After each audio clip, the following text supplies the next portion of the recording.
E nosso assunto agora é direito do consumidor. Você já passou pela situação de receber um valor na conta bancária e quando foi conferir, ele foi consumido pelas taxas? E será que essas taxas todas são essas cobradas, né, essas cobranças, são devidas? Ou então alguém que foi vítima de golpe, perdeu dinheiro e não sabe como a instituição bancária pode te assistir?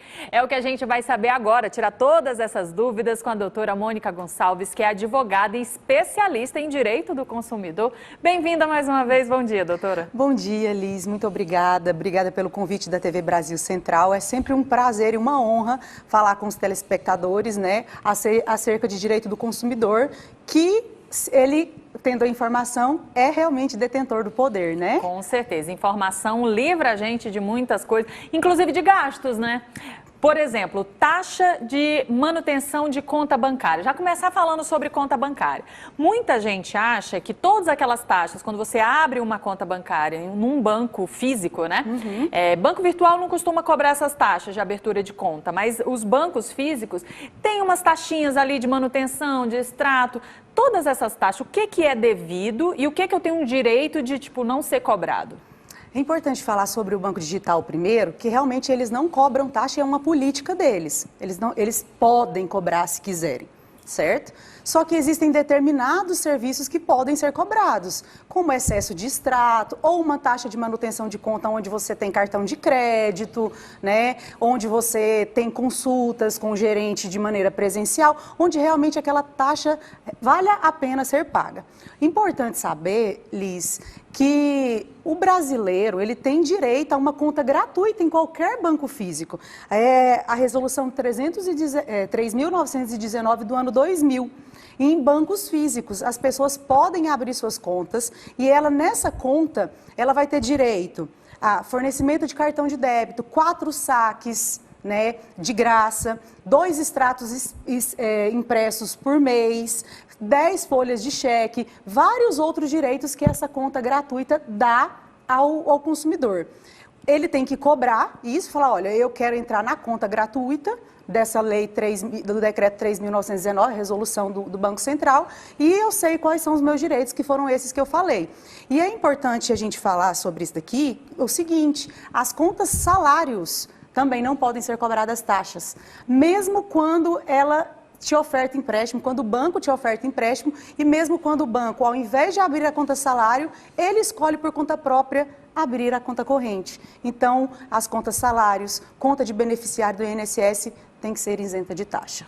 Então, quando você chega num banco, por exemplo, a pessoa acabou de ser contratada, e ela chega no banco com toda a documentação para abrir a conta e fala que quer uma conta salário e ali o atendente fala assim, olha, a gente vai abrir uma conta corrente porque a conta salário não se pratica mais, não dá para colocar. Essa conta corrente que esse funcionário está dizendo que vai abrir no lugar da conta salário, ela não pode ser cobrado taxa, então? Nenhuma taxa. Se ele utiliza, né, para recebimento de salário, usa só na função débito e está dentro desse rol de direitos que eu trouxe aqui, o banco não pode cobrar. E essas taxas podem ser cobradas de maneira judicial, de forma em dobro, né? Restituição em débito, que a gente chama. Por quê? Porque é uma cobrança indevida, é uma prática abusiva do banco. E essa questão do banco falar para o consumidor que não tem uso da conta salário, ela está em vigor. A conta salário está em vigor, tanto a salário de empresas privadas, quanto a benefício do INSS. Então, todo mundo, os trabalhadores têm, todo mundo não, mas os trabalhadores têm direito a essa conta salário. Em caso de cobrança judicial, por exemplo, muita gente que está aí, né, tentando entrar nesse programa do governo federal, desenrola, né, para resolver suas dívidas, mas ali existem casos em que a financeira, enfim, a pessoa que cedeu aquele crédito pode bloquear algum valor na conta desse trabalhador ou se ela for especificamente de salário, não pode ser bloqueado nada? De conta salário não pode ser bloqueado nada, nem mesmo os empréstimos que foram feitos na conta corrente.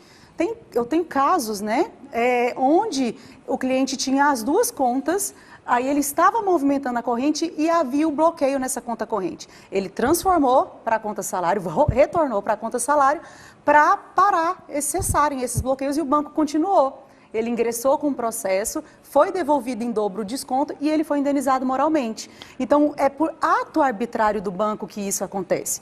Agora, Liz, bloqueio judicial, ele pode acontecer por várias maneiras. Todos os bloqueios judiciais devem ser oriundos de processo. Porém, pode acontecer numa execução, numa execução trabalhista, numa dívida que você tem fora do banco. O que o consumidor precisa saber, e na verdade qualquer cidadão precisa saber, é que bloqueios de salário, bloqueios de verbas trabalhistas e até 40 salários mínimos de poupança não podem ser penhorados. Isso é para qualquer ramo do direito. Qualquer área que você for executado, você tem esses 3 direitos, que a gente chama de impenhorabilidade. E aí, a pessoa acontecendo isso, tomando ciência através do bloqueio na conta, ela procura um advogado da confiança dela para fazer esse desbloqueio, porque tem prazo, Liz. Se ela viu ali e não fizer dentro do prazo, ela ainda pode perder o direito da impenhorabilidade. E o direito à indenização também, que pode, inclusive, ser usado para quitar essa dívida que está sendo cobrada, né? Com certeza. Em muitos casos, não são todos, né? A gente não...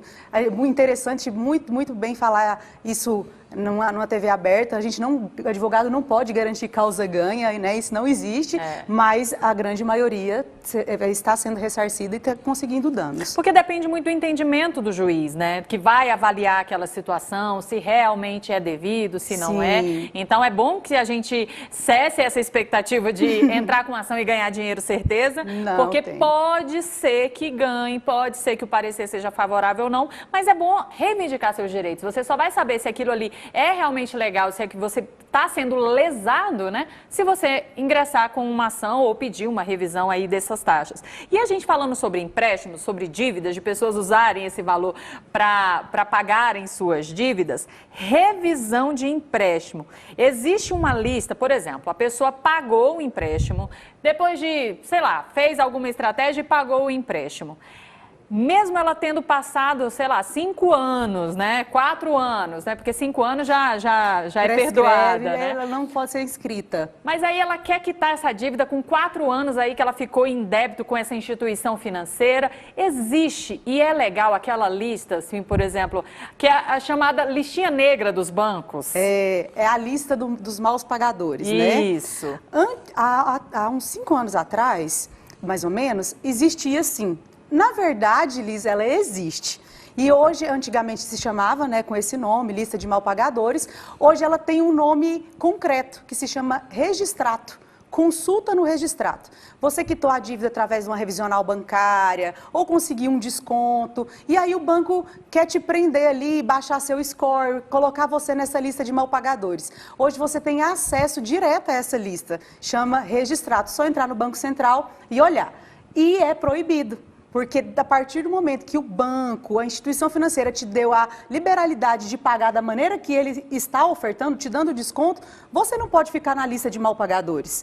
Então é uma lista, não é explícita como o SPC e Serasa, tem que entrar no Banco Central para ver. E seu nome está lá, com dívida, com pendência, naquela instituição financeira da qual você já pagou, você tem direito de entrar com negativação indevida, é análogo, né? Análoga à negativação indevida. E nesse caso, a gente chama de dano in re ipsa, que é o dano presumido. Então, nesses casos, a grande maioria dos consumidores conseguem a indenização. Então aí, você que já quitou alguma dívida, não está conseguindo aí fazer um novo empréstimo ou fazer a aquisição de um financiamento, dá uma olhadinha aí nessa lista maldosa. Que aí você pode estar com esse nome e pedir a retirada. Vou convidar a doutora Mônica para continuar aqui com a gente, para dar mais uma oportunidade de você participar aqui do nosso bate-papo, tirando as suas dúvidas. Vou repetir o nosso novo WhatsApp, que é o 99109-5099. Você pode mandar suas dúvidas sobre direito do consumidor relacionados a bancos, relacionados a problemas financeiros. Então, participa com a gente. O nosso chat ao vivo também está, aqui. Eu estou aqui conferindo para ver se vocês mandam perguntas. Então, aproveita, manda pergunta que daqui a pouquinho a doutora Mônica está de volta para ajudar a gente aí com essas dúvidas. Combinado, doutora? Combinado.